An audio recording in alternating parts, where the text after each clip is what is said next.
তিনি আহারে বিহারে আচার আচরণে অতি সাধারণ। তিনি মনে প্রাণে দেশকে ভালোবাসেন। তিনি বোঝেন কোন সিদ্ধান্ত দেশের জন্য ভালো আর কোনটা খারাপ। তার সেই সিদ্ধান্তের কারণেই আজ ইরানের মিসাইল হামলা থেকে বেঁচে গেল বাংলাদেশ।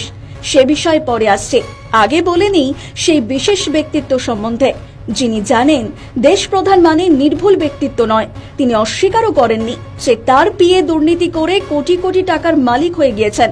তিনি সাংবাদিক সম্মেলনে তা স্বীকার করে বিচারের ব্যবস্থাও করেছেন। তিনি এবং তার পিতা ছিলেন দূরদর্শী সিদ্ধান্ত গ্রহণকারী ব্যক্তিত্ব। তিনি যদি ক্ষমতায় থাকার জন্য দেশ মাটি বিক্রি করে দিতেন, তাহলে আজ দেশের হাজার হাজার মানুষ ড্রোন আর মিসাইলের আগুনে পুড়ে ছারখার হয়ে যেত। যেমন হচ্ছে কাতারের আল উদেদ নামক বৃহৎ মার্কিন ঘাঁটি, কুয়েতের আল সালেম এবং সংযুক্ত আরব আমিরশাহীর আল থাপরা এবং বাহরাইনে অবস্থিত পঞ্চম মার্কিন নৌবহরটি। এই মার্কিন সামরিক ঘাঁটিগুলিতে ইরান বৃষ্টির মতো মিসাইল ছুড়েছে। ফলে সেই ঘাঁটিগুলি শুধু ধ্বংসস্তূপে পরিণত হয়েছে এমন নয়, সেখানে আশেপাশের নারী থেকে শিশু কেউ রেহাই পায়নি। এই একই অবস্থা হতো বাংলাদেশেরও যদি তিনি ক্ষমতায় থাকার জন্য আমেরিকাকে তার দেশের মাটি ব্যবহার করতে দিতেন।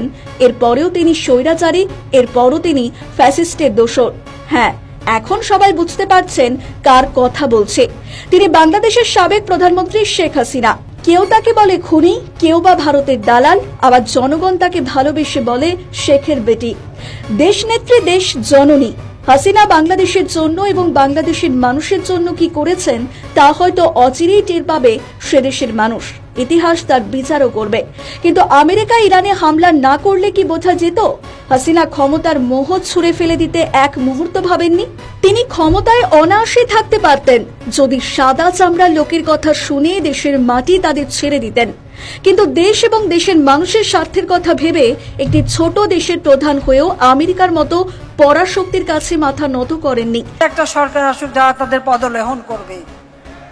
বড় দেশ মোরলিপানা সব জায়গায় করে থাকে, কি এরা যাদের বন্ধু হয় তাদের তো আর শত্রু লাগে না। ইউক্রেন বন্ধু হয়েছিল, আজকে ইউক্রেনের অবস্থাটা কি দাঁড়িয়েছে, সেখানকার মেয়েরা বাচ্চারা আজকে কি কষ্ট পাচ্ছে। এমনই বন্ধুত্ব যে সে বন্ধুত্বের কারণে তাদের দেশও শেষ এবং সেখানে নারী শিশু তারা মানবেতর জীবন যাপন করে।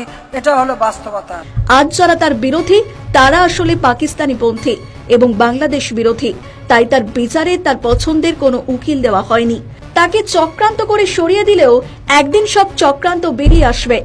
যদি এই এনসিপি জামায়াত মনে করে যে তিনি দেশবিরোধী, তাহলে গণভোটে শুধু হাসিনার ভোটে অংশগ্রহণে